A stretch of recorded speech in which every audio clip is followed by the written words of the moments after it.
আলহামদুলিল্লাহ, আপনারা যদিও আরবি পুরা বুঝেন নাই, কিন্তু হৃদয়ের যে অনুভূতি, হৃদয়ের যে কর্ণ, তা দিয়ে কিন্তু আমরা ওনার মর্মস্পর্শী কথাগুলোকে হুবহু আমরা আজ করতে পেরেছি।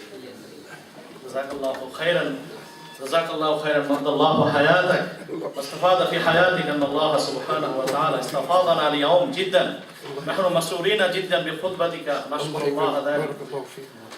সম্মানিত সুধী মণ্ডলী, উনি অত্যন্ত মর্মস্পর্শী ভাবে আরবি ভাষার লালিত্যে তিনি আমাদেরকে বলেছেন। সর্বপ্রথম তিনি আপনাদেরকে থ্যাংক ইউ জানিয়েছেন এবং বলছেন যে আপনারা আমাকে অনেক সম্মানিত করেছেন, আপনারা আমাকে অনেক মর্যাদা দিয়েছেন, যে আপনারা আমি যে আলোচনা করছি, আলোচনা শুনছেন। ইতিপূর্বেও আমি আপনাদের সামনে কথা রেখেছি, আপনারা শুনছেন। বিশেষ করে মুহাম্মদুর রাসূলুল্লাহ সাল্লাল্লাহু আলাইহি ওয়াসাল্লামের এই মাহফিলে আপনারা শরীক হয়েছেন তার কথা শোনার জন্য। এজন্য আমি নিজে আপনাদের দ্বারা গর্ববোধ করছি এবং আমি সত্যি আপনাদের জন্য আমি কৃতজ্ঞ। আবার ভবিষ্যতে ইনশাআল্লাহ এ বিষয়ে আপনাদের সাথে আবার সাক্ষাৎ হবে, আবার কথা হবে। তিনি এ পর্যায়ে এসে বলছেন, রাসূলুল্লাহ সাল্লাল্লাহু আলাইহি ওয়াসাল্লামের জীবনী আলোচনার এই প্রেক্ষিতে যারা এই আলোচনার ক্ষেত্র তৈরি করেছেন, বিশেষ করে আমাদের সম্মানিত ইমাম হযরত মাওলানা মির্জা আবু জাফর বেগকে তিনি ধন্যবাদ দিয়েছেন যে রাসূলুল্লাহ সাল্লাল্লাহু আলাইহি ওয়াসাল্লামের এই সিরাত আলোচনা করার যে একটি অপরচুনিটি তিনি তৈরি করছেন, রাসূলুল্লাহর আলোচনার জন্য যেরকম একটি ইজতেমা তিনি আয়োজন করছেন, এই সমস্ত উলামা একরাম মিলে তিনি তাকে স্বতঃস্ফূর্তভাবে এজন্য তিনি মোবারকবাদি দিয়েছেন, ধন্যবাদ দিয়েছেন। বলেন যে এই যুগে, যে যুগে রাসূলুল্লাহ সাল্লাল্লাহু আলাইহি ওয়াসাল্লামের আলোচনার ব্যাপকতা কত বেশি, যে যুগে মক্কা থেকে মাশরিক থেকে মাগরিব পর্যন্ত সর্ব জায়গায় নবীজির আলোচনা যাতে না হয়, ইসলামের কথা যাতে না হয়, এজন্য সামগ্রিকভাবে যখন প্রচেষ্টা চলছে, সেই মুহূর্তে আমরা রাসূলুল্লাহ সাল্লাল্লাহু আলাইহি ওয়াসাল্লামের এই আলোচনায় আমরা বসছি, এটা আমাদের জন্য অত্যন্ত সৌভাগ্যের। এটার দ্বারা প্রমাণিত হয় রাসূলুল্লাহ সাল্লাল্লাহু আলাইহি ওয়াসাল্লামের সাথে আমাদের আত্মার সম্পর্ক কত গভীর। যাই হোক, তিনি বলছেন আল্লাহ রাব্বুল আলামিন স্বয়ং রাসূলুল্লাহ সাল্লাল্লাহু আলাইহি ওয়াসাল্লামের মর্যাদাকে কোরআনে চিহ্নিত করেছেন। তিনি কোরআনের আয়াত পড়েছেন, কদ জাআকুম মিনাল্লাহি নূরুন ওয়া কিতাবুম মুবিন ইয়াহদি বিহিল্লাহু মান ইত্তাবা'a রিদওয়ানাহু সুবুলাস সালাম। এর অর্থ হচ্ছে, এই আল্লাহর পক্ষ থেকে তোমাদের কাছে এসে গেছে একটি আলোকবর্তিকা এবং একটি কিতাব এসে গেছে তোমাদের কাছে, যার দ্বারা আল্লাহ পাক তোমাদেরকে সঠিক হেদায়েতের পথ নির্দেশিকা দেন। নবী এসেছেন তোমাদের মাঝে আলোকবর্তিকা নিয়ে। তিনি আল্লাহর পক্ষ থেকে সঠিক গাইডেন্স পেয়ে মানুষকে তার সঠিক চূড়ান্ত উন্নতির পথ তিনি দেখিয়ে গেছেন। জিবরিলের হেদায়েতের মাধ্যমে তিনি আমাদেরকে হেদায়েতের পরিপূর্ণ পথ দেখে গেছেন। রাসূলুল্লাহ সাল্লাল্লাহু আলাইহি সাল্লামের জীবনের অনিত্য সুন্দর অংশ নিয়ে তিনি বলছেন যে আল্লাহ পাক নবীজিকে গাইড করছেন, তার মাধ্যমে ইসলামের আদর্শ আমাদের সামনে তিনি ফুটিয়ে তুলছেন। আর রাসূলুল্লাহ সাল্লাল্লাহু আলাইহি সাল্লাম তিনি নিজে কেমন ছিলেন, স্বয়ং আল্লাহ পাক কোরআনে বলছেন, ওয়া ইন্নাকা লাআলা খুলুকিন আযীম। হে নবী, আপনি নিজে উন্নত চরিত্রের উপরে প্রতিষ্ঠিত। সম্মানিত ভাইরা আমার, তিনি একটি পয়েন্ট এখানে উল্লেখ করছেন, সেটা হচ্ছে এই ওহুয়া বাশারুম মিনাল বাশার। এক নম্বর, রাসূলুল্লাহ সাল্লাল্লাহু আলাইহি সাল্লাম ছিলেন তিনি মানুষ। রাসূলুল্লাহ সাল্লাল্লাহু আলাইহি সাল্লামের জিন্দেগি কেমন ছিল? আমরা যা খেতাম তিনি তাই খেতেন, আমরা যেভাবে বসবাস করতাম তিনি সেভাবে বসবাস করতেন। রাসূলুল্লাহ সাল্লাল্লাহু আলাইহি ওয়াসাল্লামের অবস্থা এরকম, হযরত আম্মা জান আয়েশা সিদ্দিকার কথা বলছেন যে 1 মাস 2 মাস এরকম অতিবাহিত হয়ে গেছে, রাসূলুল্লাহ সাল্লাল্লাহু আলাইহি সাল্লামের ঘরে আগুন জ্বালাবার মতো কোনো ব্যবস্থা ছিল না। দুটি বিষয় বিদ্যমান ছিল, একটু খেজুর আর কখন একটু পানি। এর দ্বারাই রাসূলুল্লাহ সাল্লাল্লাহু আলাইহি ওয়াসাল্লামের জিন্দেগি অতিবাহিত হয়েছে।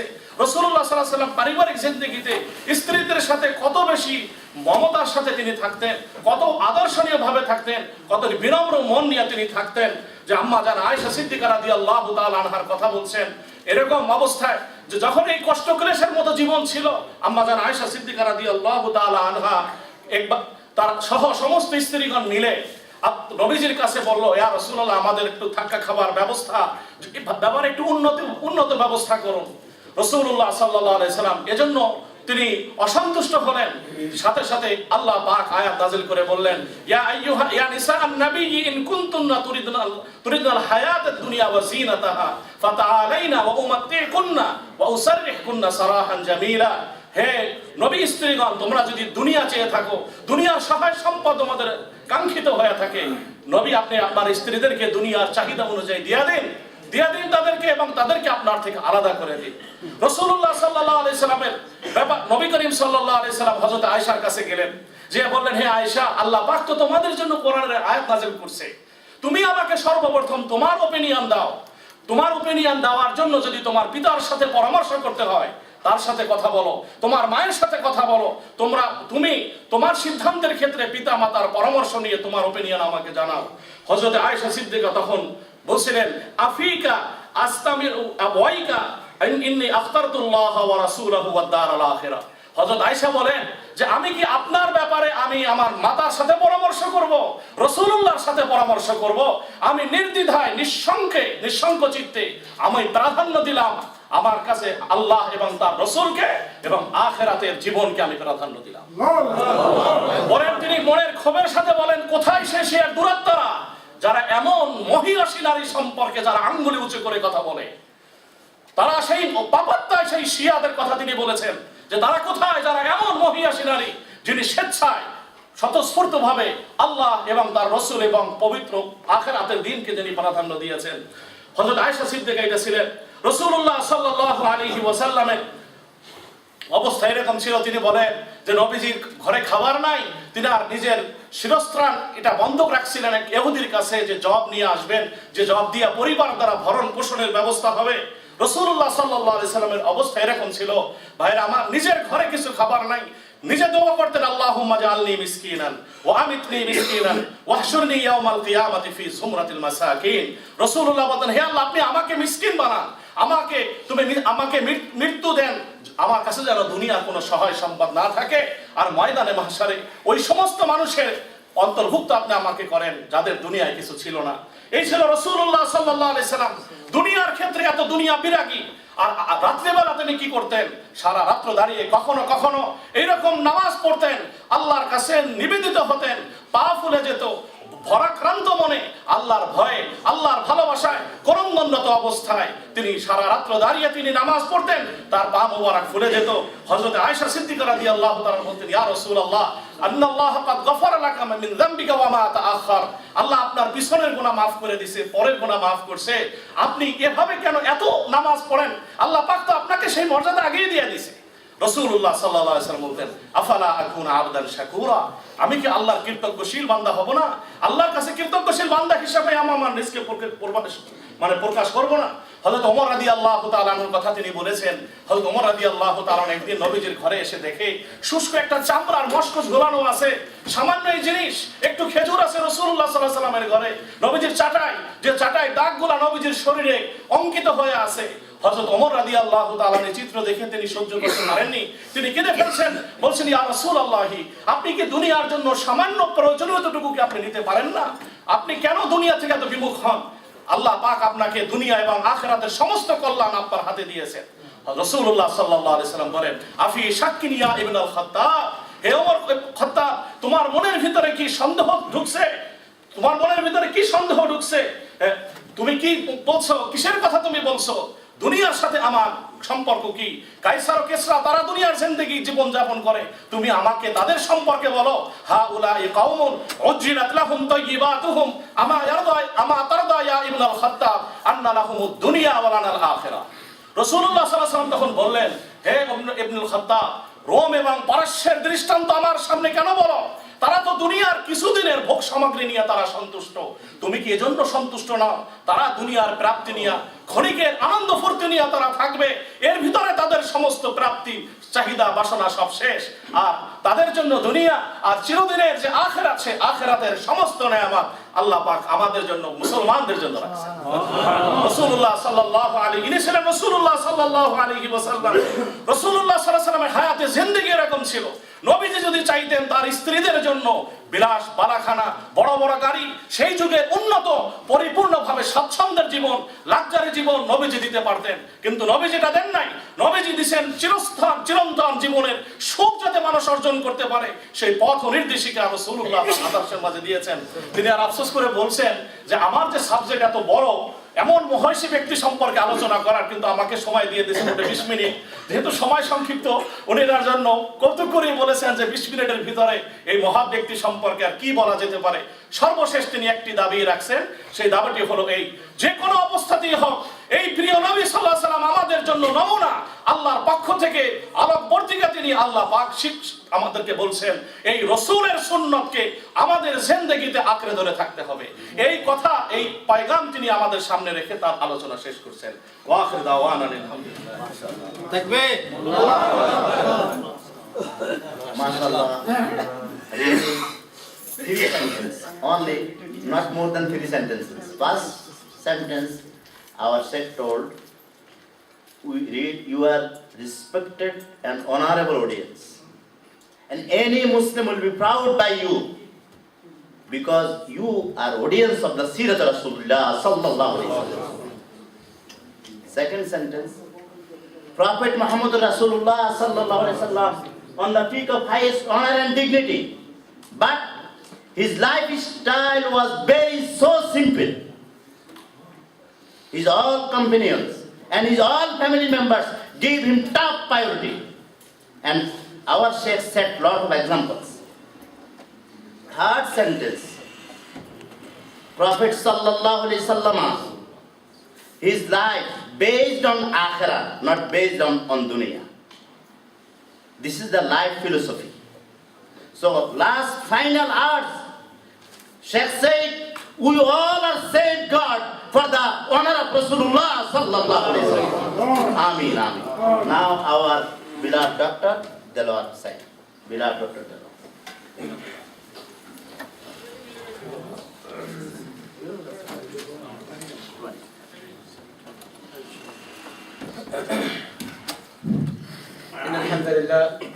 إن الحمد لله الصلاة والسلام على رسول الله وعلى آله وأصحابه ومن والاه.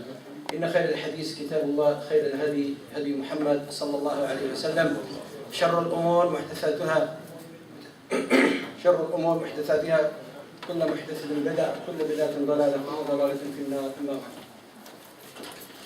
My topic is about the unity of the Muslims in this country and across the globe.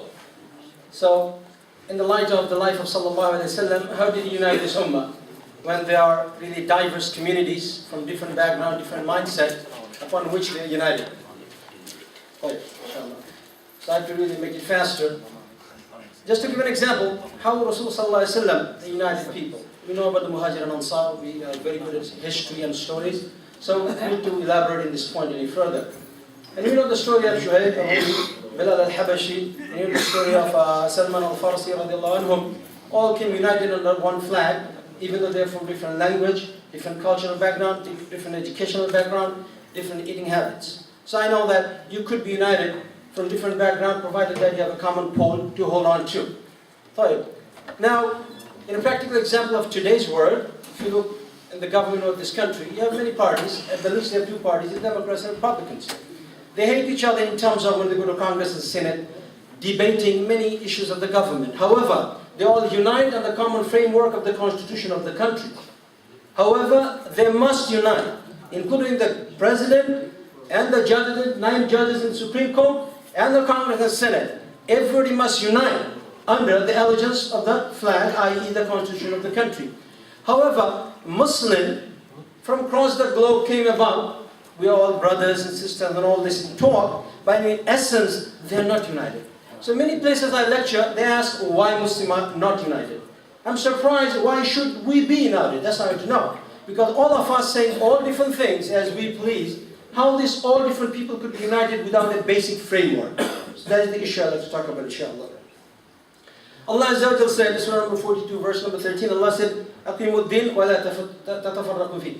Allah said, establish your religion and do not be divided among yourself. And the famous ayah all of us quote in the Quran, Allah said, وَاعْتَصِمُوا بِحَبْلِ اللَّهِ جَمِيعًا وَلَا تَفَرَّقُوا. Everybody knows this ayah. Left and right, but what is the essence of this ayah? Allah said, وَاعْتَصِمُوا بِحَبْلِ اللَّهِ جَمِيعًا وَلَا تَفَرَّقُوا. Allah didn't say that unite all of you together holding the rope of Allah subhanahu wa ta'ala. Allah didn't say unite based on your nationalistic perspectives. Allah said do not unite based on your language and culture. Do not unite how you dress, how you eat. unite based on the framework, وَاعْتَصِمُوا بِحَبْلِ اللَّهِ. What is the hablillah? What is this rope of Allah subhanahu wa ta'ala? I mean, if you go across the globe, every Muslim said the same thing, but they're doing exactly different things. Total different things being done under the same context of the same ayah. And we have a fundamental problem of understanding. كما قال صلى الله عليه وسلم ما يريد الله به خير يفقه في الدين كما قال صلى الله عليه وسلم. If Allah loves you, wants good for you, give you the understanding of the religion. Understanding is not sold in the market. Understanding is not memorized. It is achieved. Surely it's the mercy of Allah subhanahu wa ta'ala, but it requires a lot of work. One thing I like to say, that we want to be united, but unification is not the objective. Let's understand this. If you understand one thing, it is enough rather than listening to many things. We don't want to be united for the sake of unity. You want to unite for the sake of Allah subhanahu wa ta'ala, for the deen of Islam. So objective is for the deen of Islam. Objective is not unity. Unity is the outcome of the process. We must understand cause and effect. Cause, the framework of the deen, effect is unity. Unity is not the objective. طيب. Let me give you another example. By definition, what is unity? When a body of people are not divided. Can I ask you this? If you ride in the subway, I don't know, New York City subway, probably 6 million people per day. Do you think all the people are united just because they take the same subway? Absolutely not. Do you think people, just because go to the same school, they are united? Absolutely not. Some of them hate each other to the guts. It is not the physical gathering makes people united. It is the philosophical perspective you unite the people within the same platform. Now, do you think people could be same roof, under the same roof, could be divided? You bet. Fir'aun and Asir. Same roof, but totally two different people. Muslim, different part of the world come for Hajj. They're united physically, but emotionally they're united. They have only one objective, to please Allah subhanahu wa ta'ala by fulfillment of the manasik of Hajj. So objective is fulfilled when people want to obey Allah subhanahu wa ta'ala within the framework given by Allah as demonstrated by Muhammad sallallahu alaihi wasallam upon the understanding of Sahaba radiallahu anhu. When this is the framework established, brother, you could be in Mauritania, I could be in South Bronx, still we're united. Because if we happen to meet in one place in a journey and you hear the adhan, all respond to the adhan by establishing the salah. We don't know each other, but united with the framework of La ilaha illallah. We have a deficiency in La ilaha illallah. We have a major problem of understanding this, and that's causing these deficiencies. And Muslims murdering each other today. And Allah said, وَمَنْ يُقْتِلَ مُؤْمِنًا مُتَعَمِّدًا فَالْجَزَاءُ جَهَنَّمُ. This ayah has been mansukh in certain extent because Allah subhanahu wa ta'ala inni al-ghaffar al-mantab. But anyhow, coming back to my point, that killing a Muslim is a major sin, and we do it every day across the globe because we just don't understand the framework. So let us talk about the framework. So to make you understand, I'm not here to say we need to unite and compromise everything we have to. But we can compromise in a certain extent as long as the framework is not damaged. If anybody is a civil engineer, you know, the building will not be condemned if the framework is okay. The sheetrock is broke, pay $12 for the sheetrock is okay. But if the pillars are gone, it will be condemned because it's not safe to stay within that. If the Islamic framework is damaged, you can't stay within that. We have to fix the framework. But can we differ, still be united? Sure we can. I can eat different food, you can eat different food. I can dress different way, you can dress another way, still to be united. This is social perspective. In religion, can we divide and still be united? You bet you can. The time of the Sunnah of Sallallahu Alaihi Wasallam, you know that issue of fiqh among the ulama is different. Eating camel meat, does it break the wudu or not? Ulama has different in this issue. Some ulama said it is based on the hadith that it breaks the wudu. Some say it doesn't because we don't know the chronology of the two hadiths which came. One doing the jump of the two hadiths. The ulama is different in this opinion. The point here is we can differ in this issue, but still to be united because there is ikhtilaf among the ulama in this issue of fiqh. Can we differ in understanding as long as within the framework? Yes. Rasulullah sent some of the ashab of Rasulullah to Bani Qurayza after the battle of Ahzab. Then he told them, go to this qawm and make Asr, Salat al-Asr there. As we know, then before they reach the destination, the time for Salah is running out. Some Sahaba said that Salah is obligated within the time frame, so I have to make Salah. Some say we must listen to Rasulullah, go make Salat al-Asr there. The intended meaning was, be there before Asr is over, so we can make Asr there. Fact still remains, they misunderstood the subject matter and they divided the issue, but they united with the framework. They came to Sallallahu Alaihi Wasallam as the issue, he clarified the point, but he didn't rebuke neither of them. Therefore, in this case, where they have lack of understanding in subject matter, issue of ijtihad comes in, we can differ in this issue. But something we cannot differ by no means, in issue of aqaid, issue of belief, issue of sticking to Kitab or Sunnah and avoiding bid'ah. Some of the things we cannot choose to. Some of the pillars we can break. Some of the shitraks we can change. So unless we understand the framework, fundamentals, in mathematics, application change, the foundation remains. 2 + 2 make 4, you don't change if you go to the moon. But if you can manipulate the mathematics, come up with something else, yes you can. My point is, the Muslims are different in fundamentals even though they claim they are not. And I'll prove some of the points. I still have 10 minutes. So I'll prove some of the points to understand how Rasulullah united this ummah. But what is the framework? I have only 15 minutes, I prepared for 35 minutes, so I'm really going to condense it. Allah Azza wa Jalla said in the Quran, Atiullah wa atiur Rasul. Be obedient to Allah subhanahu wa ta'ala as He says, and His Messenger sallallahu alaihi wasallam as He claimed. And then, Atiullah atiur Rasul ulil amri minkum. And people in authority. Who are the authority? The ulama of this ummah and authority. And who are the ulama? That's a whole discussion of 5 hours. I can't go into that. But the point of the ulama is, but if the ulama has some issue with you in understanding, فَإِن تَنَازَعْتُمْ فِي شَيْءٍ, if you differ in any matters, then we should call the leader of the community, call the police officer, call the congressman, call the political leader, that. فَرُدُّهُ إِلَى اللَّهِ وَرَسُولِهِ. You must go back to Kitab al-Sunnah. So brother, somebody told me, there is ayat in the Quran, فَعْبُدْ رَبَّكَ حَتَّى يَأْتِيكَ الْيَقِينُ. There's somebody told me this ayat, I have a cousin, may Allah protect him, he's misguided. And he said, Allah said, make ibadah until you have yaqeen on Allah Azza wa Jalla. Right? So I have yaqeen on Allah, I don't have to make salah anymore. Somebody said that.